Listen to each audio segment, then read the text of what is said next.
Bonjour et merci de nous rejoindre. Nous sommes lundi, nouvelle semaine. Bonjour David Menzac. Bonjour Frédéric. Comment vas-tu? Très très bien, merci. Ah, je crois que tu as beaucoup chanté ce week-end, David. Hein. Je perds un peu la voix à chanter à tue-tête. Décidément, ça t'arrive un peu trop fréquemment en ce moment.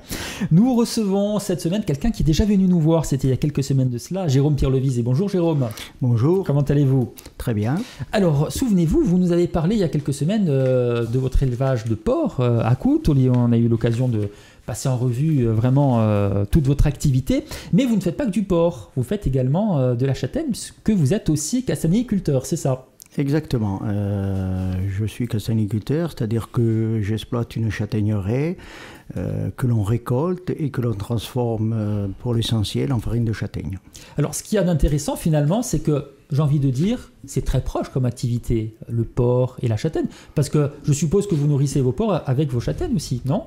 Oui, ouais, avec vos glands, parce que vous avez aussi des chênes. C'est un peu complémentaire. Oui. Une partie de la châtaigneraie est exploitée pour la cueillette. Oui. Et puis, il y a certains pieds que l'on ne ramasse pas parce que les châtaignes ne se prêtent pas trop à la transformation en farine, que l'on laisse pour les porcs. Et puis, il y a des châtaigneraies qui ne sont pas difficiles à exploiter, que l'on laisse carrément aux porcs. Et vous avez des chênes aussi, je suppose, non? Il y a sur le territoire que l'on exploite une chênaie sur laquelle nos porcs packagent.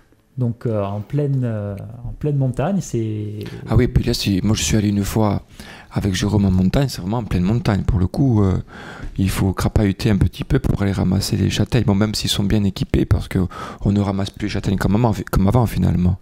Non, on a mécanisé la cueillette sur notre exploitation pour essayer de transformer un maximum de nos châtaignes et être le plus rentable, le plus efficace possible. Alors c'est vrai que lorsqu'on monte dans la Gravonne, lorsqu'on pense à châtaigne, on pense forcément à Boccognane, évidemment, tous les Ajacciens montent ramasser les châtaignes et Boccognane le dimanche, Tavers, mais sur la commune de Coutts, il y a déjà des châtaigniers, donc.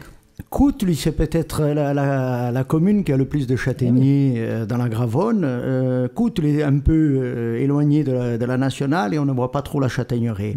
Sur Coutts, dans les années 50, on dénombrait environ 8000 pieds de châtaigniers. On estime qu'il y en a encore 7000 en production, donc c'est assez considérable pour une commune. C'est énorme. 7000. Et vous êtes nombreux castagniculteurs sur... Nous sommes plusieurs à Coutts. À Coutts, il y a une dynamique assez importante autour de la châtaigne. On tourne à peu près à 5-6 producteurs de farine de châtaigne. Et tu es le seul meunier finalement? Il y a 2 meuniers à Coutts. À Coutts, c'est dynamique. On a une grosse dynamique autour de la châtaigne, comme je disais tout à l'heure. Il y a 2 moulins en activité l'hiver qui tournent.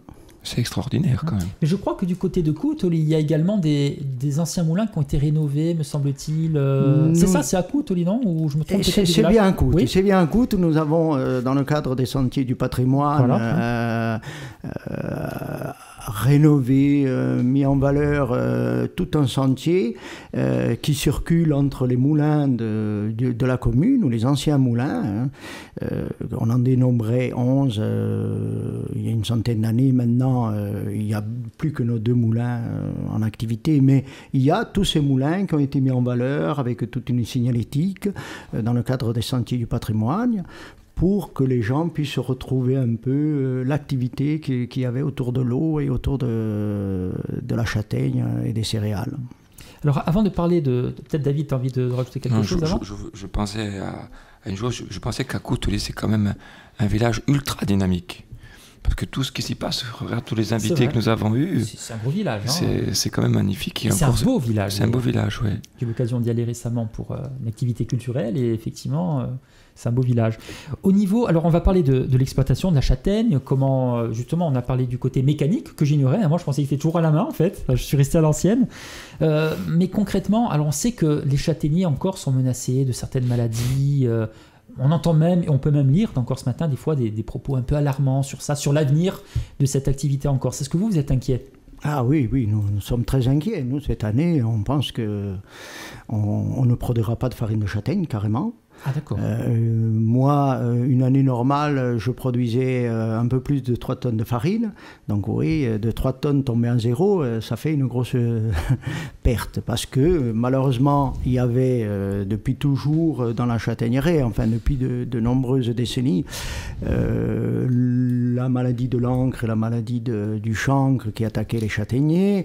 Mais quand on travaillait, qu'on s'occupait beaucoup de nos arbres, on arrivait quand même à compenser un peu la perte due à ces maladies traditionnelles. On a bien sûr les attaques des différents insectes qu'il y a toujours sur le châtaignier, le balanin et le carpocaps. C'est de petits insectes qui mangent la châtaigne. Quand on trouve des châtaignes véreuses, c'est ça.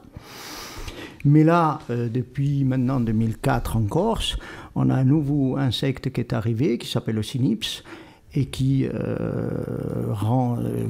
tue toute la production de châtaignes, anéantit vraiment. Il y a des communes en Haute-Corse qui sont à zéro, et nous, à Coutts, on n'est pas loin du zéro. Alors, qu'est-ce qui se passe? Le cynips vient détruire la fleur, ou détruire la bogue, détruire la châtaigne? Comment ça se passe? Le cynips, c'est une petite guêpe qui pond des œufs au mois d'août, début août, dans les bourgeons dormants du châtaignier. Au cours de l'hiver, je passe parce que c'est assez compliqué comme développement. Arrivé le mois d'avril, lorsque le châtaignier commence à tirer les nouvelles pousses, la bogue du châtaignier, la fleur, se développe sur la pousse de l'année sur un châtaignier. Ces pousses-là ne vont pas se développer normalement parce qu'elles sont parasitées par le petit ver du cynips qui suce toute la sève de l'arbre. Et donc, la branche ne se développera pas, il n'y aura pas de production de fleurs femelles et mâles sur le châtaignier. Donc, la solution, c'est de tailler, finalement? C'est pas en taillant, parce que si on taille, on n'aura pas de production de branches nouvelles. La seule solution, c'est d'introduire du Thorimus. C'est un petit insecte qui parasite le cynips, qui parasite le second. C'est-à-dire qu'il vient le détruire carrément. Qui vient manger les œufs, les larves du cynips. Le groupement des castagniculteurs a fait un excellent travail là-dessus, puisqu'il a, depuis 3-4 ans, fait des lâchers de Thorimus. Et depuis 2 ans, des lâchers très intensifs, puisqu'on lâche on fait plus de 400 lâchers sur la Corse.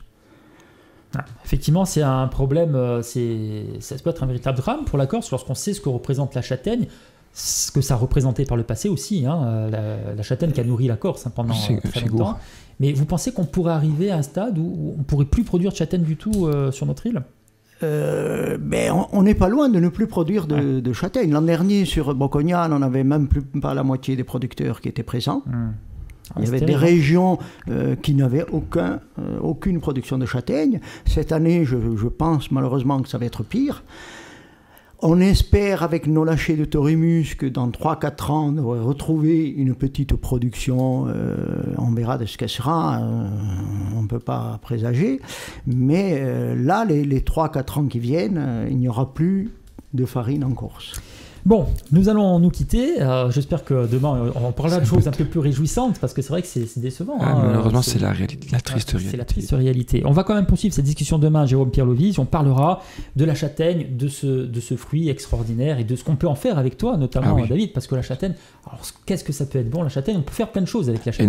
Énormément de recettes. Allez, on poursuit donc cette discussion demain. On rappelle que Jérôme Pierre-Lovise sera notre invité tout au long de cette semaine pour parler de la châtaigne et des terrines également. Donc à demain.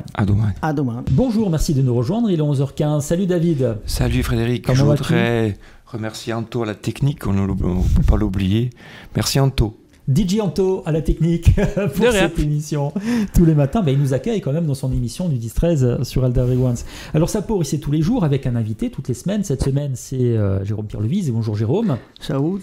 Un éleveur porcin dans la Gravonne, mais également castagniculteur. Et on a parlé avec vous quand même, Jérôme, des difficultés que vous rencontrez actuellement au niveau de la maladie. Alors concrètement, puisqu'on sait qu'il y a des arbres qui donnent pas une seule bogue cette année sur votre exploitation, est-ce que vous continuez cette activité malgré tout, ou est-ce que vous êtes dans l'attente que le problème se règle? Non, on continue, absolument. Oui. Nous, on continue à nettoyer nos châtaigniers, à les entretenir. Même, on n'aura pas de production de farine de châtaigne cette année, et peut-être très peu de châtaignes fraîches comme ça pour se faire plaisir.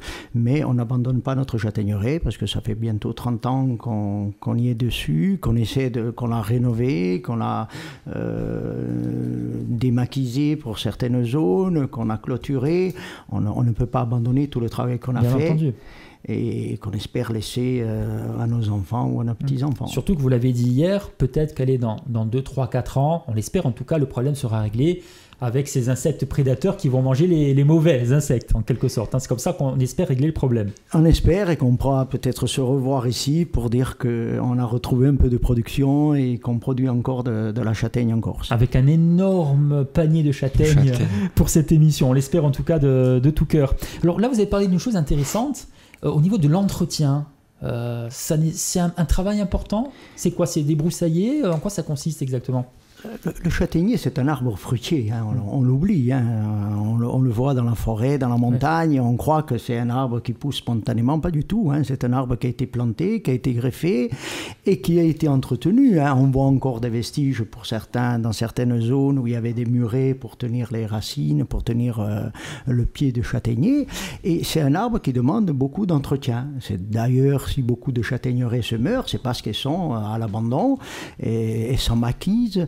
Il y a des rejets non greffés qui poussent ou au pied ou à la hauteur de la greffe, et c'est ça qui pompe toute la sève et qui, sans tuer l'arbre, disons, tue la partie greffée, la partie la plus intéressante de l'arbre. Donc nous, on a le travail au sol, c'est-à-dire éviter que du maquis pousse au pied des arbres, qui pourrait pomper toute l'énergie, tous les nutriments qu'il y a dans la terre, dont a besoin l'arbre. Et puis on a aussi un travail au niveau de l'arbre, on taille tous les ans ou tous les 2 ans tous les rejets, comme les faisaient nos anciens, hein. L'été, facina a cache, hein, va parler en course, para che tutto il mondo capisce, facina a cache, tagliano la cache che diravano i suoi animali e che cacciava tutto o astardo do per di castagno. O castagneto si lavora tutta l'annata finalmente. E una bella parte dell'annata. Vous avez dit hier que vous avez mécanisé votre exploitation au niveau de la châtaigne. En quoi ça consiste? C'est-à-dire qu'il y a des machines qui vont chercher carrément la châtaigne dans la bogue. C'est fabuleux ça. Oui, bon, déjà, maintenant, le démaquisage se fait, il y a quelques personnes qui le font encore à la faucille, mais nous, beaucoup, on est avec des débroussailleuses pour couper les fougères, pour couper le petit maquis, tout ça. Il nous arrive aussi, dans certaines zones, de démaquiser avec des petits tracteurs adaptés à la pente et au terrain, puisque les châtaigneraies en Corse, pour la plupart, sont dans des terrains très pentus.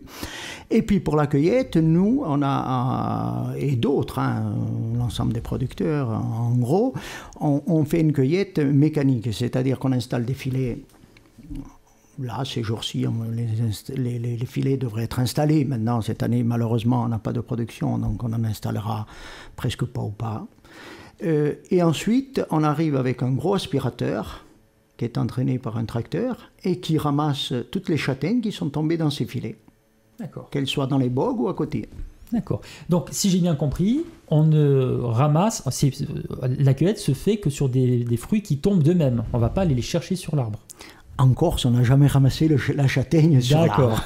On a toujours attendu, comme Astérix, que l'arbre tombe. Voilà, je pensais justement à Goscinny et Uderzo. Quand il y a Astérix qui passe et qui dit « Au Catarina dalla Cicix », mais qu'est-ce qu'il fait? Il attend que les châtaignes tombent. Et là, on se moque de nous, encore une fois. Mais c'est bien trouvé, quand même. Donc, ça ne se fait pas. Aller chercher la châtaigne sur l'arbre, ça ne se fait pas. En fait, c'est quand elle est mûre qu'elle tombe. La châtaigne tombe quand elle est mûre, quand elle est à point.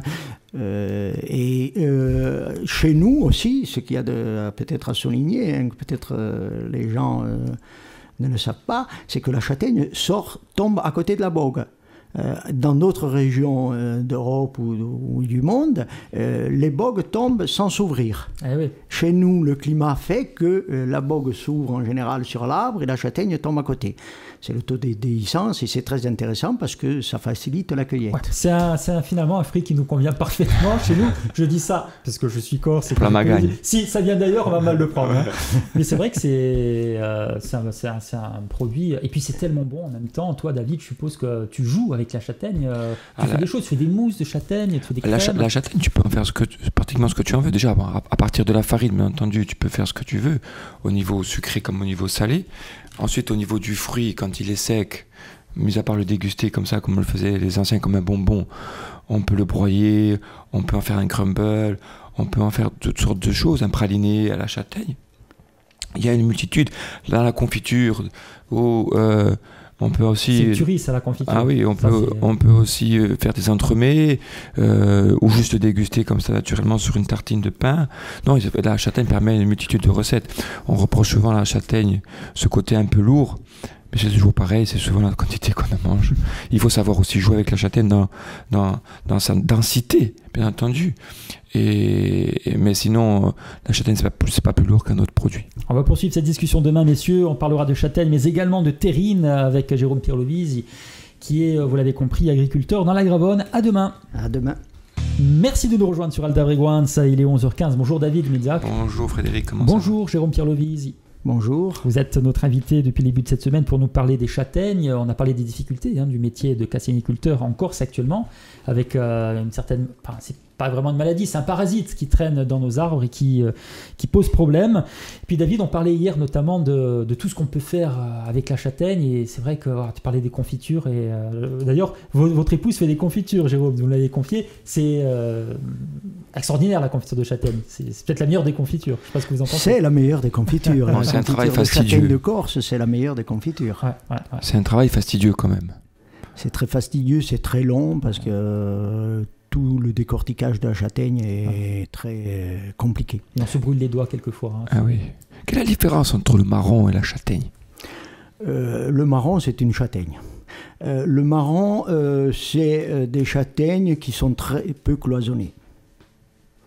Donc, plus grosses en général. Et en général, un châtaignier peut avoir 20% de ces châtaignes qui sont de qualité marron. Ah voilà, c'est une qualité en fait. Voilà, c'est une qualité. C'est un peu plus gros, me semble-t-il, le marron, c'est un peu Ça plus peut être costaud. un peu plus gros, Ouais. oui. Pour pouvoir faire des marrons glacés, traditionnellement, on prend de la châtaigne, on peut même de la confiture, parce que c'est plus pratique à éplucher, à retirer les deux peaux sur une grosse châtaigne que sur une petite. Ah oui. Mais la qualité marron, on peut l'avoir sur une grosse ou sur une petite châtaigne. Il y a des régions en Corse comme Évisa, il y a plus du marron ou plus de châtaigne ? Èves peut-être a une variété, une greffe de châtaigne, parce que vous savez qu'il y a 49 variétés de châtaignes en Corse, où il y a beaucoup vraiment de châtaigniers qui présentent la qualité marron. Marron. Peut-être plus que d'autres régions qui ont plutôt axé sur des châtaignes pour faire de la farine de châtaigne ou pour nourrir leurs bêtes. Traditionnellement, les gens ramassaient leurs châtaignes, une partie s'en servait pour faire leur farine, et puis l'autre partie, ils nourrissaient leurs bêtes une bonne partie de l'année. Et donc, comment tu sélectionnes ? Une fois qu'on a ramassé les châtaignes, et donc la boque s'en va d'un côté et la châtaigne de l'autre, il y a toute une sélection à faire, un tri. Il faut faire un tri pour trouver les châtaignes de qualité marron, mais après, si on sait que cette variété d'arbres qui a été greffée présente une bonne qualité marron, on les ramasse séparément, et puis voilà. Donc ensuite, on enlève la peau pour arriver aux fruits, et il faut sortir la deuxième peau, même pour faire la farine, bien entendu. Oui, il y a deux peaux à sortir dans la châtaigne, c'est ça qui est très compliqué. Il y a la première peau, le péricarpe sur la châtaigne, et puis ensuite il y a la deuxième peau, le thym. C'est cette peau rouge qui donne ce goût amer à la châtaigne quand on la mange crue ou même sèche, si on ne l'a pas bien enlevée. Et cette peau, elle colle énormément à la châtaigne, et ça complique toute la tâche du casténiculteur, que ce soit pour faire de la farine ou de la confiture. Alors, c'est manuel, c'est mécanique, comment ça se passe ? Quand on sèche les châtaignes, il y a deux manières de sécher les châtaignes actuellement. Soit la manière traditionnelle dans un dolataio, arati, on fait un feu en dessous d'une clé sur laquelle on a déposé nos châtaignes, et nos châtaignes se déshydratent tout doucement pendant 20 à 30 jours en gros. La moyenne c'est 3 semaines. Ça dépend un peu des conditions climatiques. Quand les châtaignes sont bien décortiquées, séchées, on les décortique. Alors auparavant, on les décortiquait, vous avez peut-être entendu dire, vous l'avez peut-être vu faire quand vous étiez jeune, on mettait des châtaignes sèches dans un sac et on les tapait sur un billot. C'est pas dit, non ? Ou alors on les mettait dans un pétrin et on faisait ça avec des semelles cloutées pour enlever la peau. Maintenant, la plupart des casténiculteurs sont équipés de petites machines, de petites décortiqueuses, plus ou moins performantes, et on enlève les peaux, au moins la première peau, avec cette machine. Alors moi j'ai une question peut-être un peu bête, mais vu le nombre de châtaignes que vous récoltez, parce que vous récoltez donc le fruit dans sa bogue, ensuite il faut extraire le fruit de sa bogue, les bogues, vous en faites quoi? Comment on s'en débarrasse en quelque sorte? Actuellement, on ne ramasse pas le fruit dans sa bogue. En Corse, je vous ai dit hier que les châtaignes tombaient à côté des bogues pour l'essentiel. Oui, mais dans les filets, vous avez dans des les bogues filets, voilà. Dans les filets, effectivement, il y a des bogues qui sont fermés. Nous, comme on a une petite machine, la machine ouvre la bogue et sépare la châtaigne. Les bogues, malheureusement, sont jetées. Elles sont jetées. Mais on pourrait imaginer de les utiliser pour faire du compostage, pour faire autre chose que de les laisser pourrir sur place ou de les brûler. C'était la finalité de ma question. Est-ce qu'on peut en faire quelque chose? Donc finalement, on pourrait. Je pense qu'on pourrait. D'accord. Ben là, c'est peut-être toute une industrie à imaginer pour l'avenir. Pourquoi pas pour la filière de la châtaigne. Oui. Hein. Il serait difficile pour un jeune maintenant de s'installer peut-être dans cette filière. Actuellement, on ne laisse plus installer de jeunes en castagniculture. Parce que... à cause du SUNIPS et du manque de production. Donc on va dire aux gens, installez-vous, vous n'allez rien produire pendant 4-5 ans, peut-être 10 ans, on ne sait pas. On espère que dans 4-5 ans, on aura retrouvé une production pas normale, parce qu'on ne retrouvera plus de production normale, il faut le savoir. On sera toujours en dessous de ce que produisait un arbre avant, puisque le SUNIPS restera, on ne pourra pas l'éradiquer. Donc on n'installe plus de jeunes. Et est-ce que vous êtes indemnisé pour toutes ces pertes?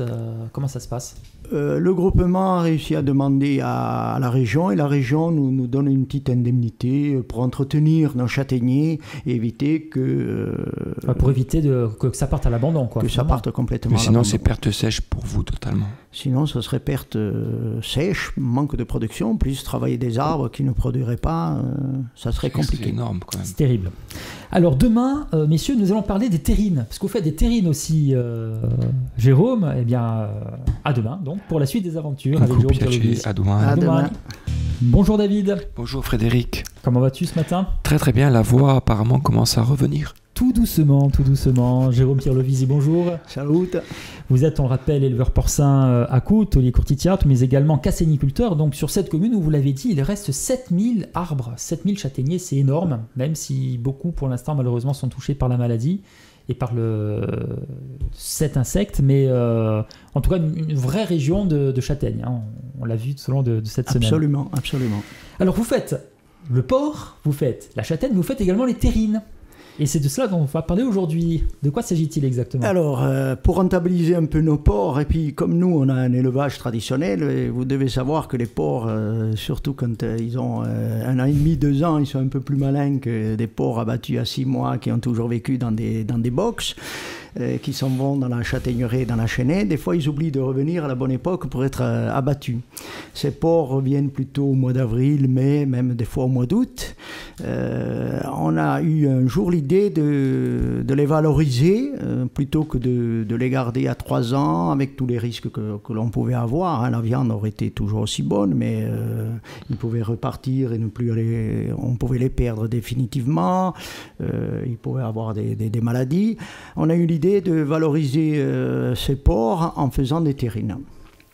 Et on a toute une déclinaison de terrines, David est au courant, avec des châtaignes quand on en aura, on espère quelques-unes, des baies de myrte. Du genièvre aussi, non? Du genièvre, et puis d'autres parfums un peu plus nouveaux, aubergines. Et pourquoi pas figatel aussi? Figatel. Puisque vous avez du figatel, vous l'avez sous la main. Né, bêta. D'ailleurs, certaines de nos terrines ont été élaborées en partenariat avec David qui nous a conseillé sur les dosages, sur les parfums qui pouvaient se marier plus ou moins avec la viande de porc. Oui, parce que là on est vraiment dans l'art culinaire là, David. Ah oui. Et là c'est un peu la partie de Samira finalement, de ton épouse. Oui, c'est plus la partie de Samira qui, elle, propose, fait des choix, affine. Moi, je ne suis que la main-d'œuvre. De découpe. Exactement. Alors, comment ça consiste en quoi? On récupère, si tu choisis cette sélection de porc qui s'en va un peu gambader et qui revient vous saluer au mois d'août, l'ensemble du porc est destiné à faire la terrine? L'ensemble du porc est destiné à faire la terrine. Traditionnellement, les terrines se fait avec plutôt les bas morceaux. Nous, comme on a le porc à notre disposition et que l'été on ne sait pas faire de la charcuterie, hein, on en parlait la dernière fois à propos du figatil ou du brisout, donc on met toutes nos viandes dans notre terrine. Alors terrine et pâté de tête aussi. Le pâté de tête, c'est surtout l'hiver qu'on le fait. L'hiver. Ça, c'est la spécialité aussi de Samira. Hein. Le pâté de tête, on a du mal à le conserver, me semble-t-il. Alors que la terrine, si elle est bien conditionnée, on peut la conserver longtemps. Le pâté de tête, on peut le mettre en terrine, mais le pâté de tête de Samira est tellement bon qu'on n'arrive pas à en avoir pour l'été pour le mettre en terrine. Boudin aussi, vous faites, hein? On fait aussi le boudin, et puis nous, notre spécialité, David le sait, c'est ouintre. Ah oui, alors ouintre, moi j'adore. Ouais, parce que tu prends par exemple une bonne tranche de côte de veau de notre ami Paul Bianchi. Tu prends le ventre de nos amis Pierre-Louis et Samira, qui est toujours dans ces petits fourneaux, je la vois quand je monte là-haut à l'atelier. Alors tu cuis ça tout doucement, tu me poses une tranche de ventre sur ta viande qui est à point de cuisson et tu fais gratiner légèrement. Et là je peux te dire que c'est un poème. Non pas parce que c'est mes amis, mais parce que c'est la vérité. Le tranche de viande posé, juste gratiné au four sur une viande de Paul Bianchi, c'est extraordinairement bon. Et là, c'est à la portée de tout le monde de faire ça. Et c'est à la portée de tout le monde. Il suffit d'avoir les bons produits. Il suffit d'avoir de bons produits. Et c'est ce que tu nous disais d'ailleurs, le bon cuisinier sans bons produits n'a aucune chance. Eh ben non, on ne peut pas être cuisinier que si on a de bons produits. Bon, après, on peut toujours bidouiller, mais ça reste du bidouillage. Alors, les terrines, on peut les consommer toute l'année parce qu'on peut les conditionner, les terrines quand même. Les terrines, oui, elles sont conditionnées. Oui. Nous, elles sont conditionnées en petites verrines stérilisées. Elles ont une durée de vie de plusieurs années. Nous, on met 3 ans en général. Mais voilà, l'avantage de la terrine, c'est que ça peut déjà se fabriquer hors saison, en toute saison. Et puis, ça peut se consommer toute l'année. Alors, des terrines, on consomme beaucoup en Corse, hein. On le voit dans le restaurant, les gens achètent des terrines. Est-ce que c'est spécifique à la Corse ou selon vous, il y a d'autres régions? J'ai l'impression que c'est un peu moins ailleurs que chez nous. C'est vraiment une vraie institution, la terrine. Non, je crois que la terrine se fait un peu de partout. Hein. Je pense aussi. Pays Basque et tout. Oui, la terrine se fait un peu de partout. On en fait. La charcuterie, c'est aussi la terrine. Donc de partout où on fait de la charcuterie, je crois qu'on fait des terrines. Hein. Où on peut trouver des terrines sur Ajaccio, par exemple? Sur Ajaccio, on peut en trouver chez Doumé au marché, on peut en trouver... Est-ce qu'on vous voit au marché? C'est surtout Samira qui s'occupe de la partie commerciale et qui connaît les clients. Je vous réponds, non, nous, on n'a pas le temps de faire le marché parce qu'on est pris sur l'exploitation, l'élevage, la transformation, l'élaboration de certains produits ou de nouveaux produits, puisqu'on est toujours à la recherche. On n'a malheureusement pas le temps de descendre sur le marché personnellement. Eh bien, je pense qu'on a fait le tour avec Jérôme Pierre-Lovis, donc un agriculteur quand même avec plusieurs cordes à son arc. Hein. Oui, on a vu le porc, la châtaigne. Un travailleur de force. En tout cas, on a l'occasion d'avoir ces produits chez toi aussi, David. Alors oui, moi ça fait maintenant quelques années que je travaille avec les Pierre-Lovis et j'en suis très heureux parce qu'au-delà de lien d'amitié qui nous lie, il y a vraiment un partenariat, un échange. On discute souvent ensemble pendant quelques instants après un repas à l'Altrouers ou au Bistrotel. On a toujours l'échange ensemble de savoir comment ça se passe. Et parce qu'en même temps, il t'enrichit. Parce que c'est pas le but que d'acheter du produit, de le couper, de le vendre, de le transformer. Il y a un enrichissement avec ces gens de la terre qui ont su conserver toutes ces traditions et ces savoir-faire. Et je me battrai toujours pour eux parce que ce sont notre mémoire de la Corse et du savoir-faire et il faut pas les oublier et au contraire il faut être là à leur côté parce qu'on apprend avec ces gens. Et c'est le but également de notre émission, de les mettre en valeur, de perpétuer aussi peut-être certaines traditions qui sont en train de se perdre. Hein. On peut le voir à quelques endroits. Messieurs, on se donne rendez-vous demain. Alors demain, David, ce sera le jour de ta recette. Oui. Que peut-on faire avec les châtaignes? Alors, une recette simple. Oui, une recette simple à la châtaigne. Un sablé à la farine de châtaigne et la confiture de clémentine. Eh bien, ce sera pour demain, même endroit, même heure. À demain. À 11h15, à domani. À domani. Bonjour et merci de nous rejoindre. Et là, nous avons notre invité Jérôme Pierre-Lovis qui vient de nous soumettre une belle idée, Jérôme. Vous nous proposez quoi comme idée? De faire l'émission carrément à l'Altrouers, puisqu'il va ouvrir bientôt. En direct des cuisines. Et David, pourquoi pas de faire une émission un jour en direct de ta cuisine? Ah oui, on pourrait avoir déjà tous les bruits de casseroles, de fours, de poêles, de friture, ce serait pas mal. Et on amènera bien sûr les caméras d'Alta TV. Donc bonjour messieurs, David Mezza qui est avec nous évidemment tout au long de cette semaine. Et puis Jérôme Pierre-Lovise, notre invité. Bonjour Jérôme. Alors, on a beaucoup parlé des produits de Jérôme tout au long de cette semaine. Oui. Le porc, la châtaigne, les terrines, etc. Mais concrètement, qu'est-ce qu'on peut faire avec ces produits, David? C'est la recette du jour. Aujourd'hui, je vous propose un sablé à la farine de châtaigne et à la confiture de clémentine, avec un espuma à la châtaigne aussi. Alors, pour environ 30 sablés, il nous faut 120 g de farine de blé, 120 g de farine de châtaigne, 60 g de sucre glace, 200 g de beurre, 160 g de confiture de clémentine, un blanc d'œuf, une gousse de vanille, 2 pincées de fleur de sel et 50 g de sucre roux. Pour l'espuma c'est une mousse que l'on fait dans un siphon. Si on n'a pas d'espuma, on peut faire une chantilly à la châtaigne. Il nous faut 150 g de confiture de châtaigne de Samira. J'espère qu'elle m'en donnera. Il n'y a pas beaucoup cette année, mais bon. Et 350 g de crème fraîche. Comment on procède? On va tamiser les farines ensemble avec le sucre glace à part. Dans un batteur mélangeur, on va mélanger le sucre glace, la gousse de vanille grattée. On prend les graines, on ne met pas la gousse de vanille entière. Et qu'on va malaxer avec le beurre en pommade. C'est-à-dire que le beurre, il faut qu'il soit à température, sinon, bien entendu, il ne peut pas y avoir une incorporation des éléments. Donc, pas froid, à température. Jusqu'à ce que le mélange soit souple, comme on dit un beurre pommade. Sucre glace et beurre. C'est ce qu'on appelle le sablage. Sablé, c'est ça, exactement. Ensuite, on vient ajouter les farines tamisées ensemble, donc farine de blé, farine de châtaigne, le sel, le blanc d'œuf et la confiture de clémentine. Donc on vient malaxer tout ça ensemble, on vient rendre cette pâte assez homogène. Une fois que c'est mélangé, on arrête, pas besoin d'aller trop loin parce qu'on n'aura pas ce sablé, on va feuilleter finalement si on brasse trop, donc nous on veut que ce sablé un peu croquant, un peu croustillant. Une fois que cette boule est faite, on vient la débarrasser. On forme une boule ou un boudin, selon ce que l'on veut faire.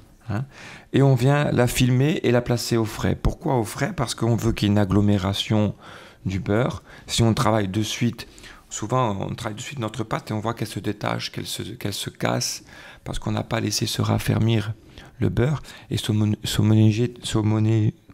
homogénéiser, merci beaucoup, l'ensemble des éléments ensemble. Donc on vient prendre au froid en fait. Tu es un collaborateur très efficace, merci. Et je suis, c'est dire que je suis. Tu suis la recette, merci. Donc une fois que la pâte est froide, c'est-à-dire environ au moins 1 heure ou 2 heures selon la puissance de votre frigo, on vient étaler la pâte. Donc soit sur un style-pâte, c'est une toile, tout le monde connaît maintenant le style-pâte, ce sont des matériaux professionnels, mais tout le monde les connaît, c'est une feuille en silicone, ou sur des feuilles sulfurisées, on vient étaler sur une épaisseur à peu près d'un demi-centimètre d'épaisseur, on vient découper à l'emporte-pièce des formes que l'on veut, un triangle, une étoile, un carré, ce qu'on veut en rond, et on vient par-dessus disposer le sucre roux. Tu vois, des petits grains. On pourrait aussi utiliser du sucre 00. Le sucre 00, c'est le sucre rond, tu sais, qu'on trouve sur les brioches. D'accord. Voilà. Mais le sucre roux va apporter une caramélisation du sablé sur le dessus qui porte. Il est plus fin, je pense. Voilà, il est plus fin et ça vient apporter ce petit goût de cassonade qui est intéressant. Une fois qu'on a étalé, qu'on a détaillé, qu'on a sucré, on va cuire à four chaud, comme je dis toujours d'habitude. Donc on enfourne à four chaud, jamais à four froid, à 200 degrés durant 5 à 7 minutes. On a appelé ça aussi les petits fours. Pourquoi les petits fours? Parce qu'avant, quand on faisait le pain dans les villages, à la fin, que le pain était cuit, à la fin, quand le four venait s'éteindre, on venait cuire les sablés, les canistrés, les coups de jaune au petit four. C'est pour ça qu'on appelait ça les petits fours. C'est quand le four vient descendre en température. Donc au petit four, c'est là qu'on cuisine. C'est pas la taille du four. Non, voilà. Les petits fours, ça vient de... Là, voilà l'explication. Voilà. Donc une fois 5-7 minutes, selon la taille que l'on aura préétablie pour nos biscuits, On les sort du four, on va laisser refroidir, on peut les entreposer dans une boîte hermétique, genre les boîtes anciennes de nos grands-mères, tu sais, en tôle, là, les boîtes à biscuits, ou alors on les déguste de suite. Alors je vous proposais aussi de déguster ce sablé avec un espuma à la châtaigne. Qu'est-ce que c'est un espuma à la châtaigne? On va faire bouillir la crème, donc 300 g de crème avec la confiture de châtaigne. On mixe avec un mixeur cette préparation. On la place dans un siphon, donc tout le monde connaît, on rajoute une cartouche de gaz, on fait refroidir, ou on peut même le servir tiède, mais c'est mieux de le faire refroidir pendant 1 à 2 heures au frais. Et on vient disposer donc cet espuma sur notre petit sablé à la châtaigne, que l'on peut croquer comme ça par gourmandise, juste au moment du petit déjeuner, ou alors au thé, ou alors pour simplement gourmandise à toute heure. Ou même toute la journée, et on peut se pitié, comme on dit, parce que ça a l'air très très bon. Merci David pour cette recette, donc avec notamment les châtaignes, pourquoi pas, même si en ce moment on sait que c'est difficile, il n'y en a pas beaucoup, de Jérôme Pierre-Levis, qu'on remercie d'avoir répondu à notre invitation, Jérôme. Grazie a voi. Et donc on se donne rendez-vous la semaine prochaine. La semaine prochaine, très volontiers avec un autre producteur. Et puis quant à vous, Jérôme, à presto. À presto. Merci Jérôme. Allez.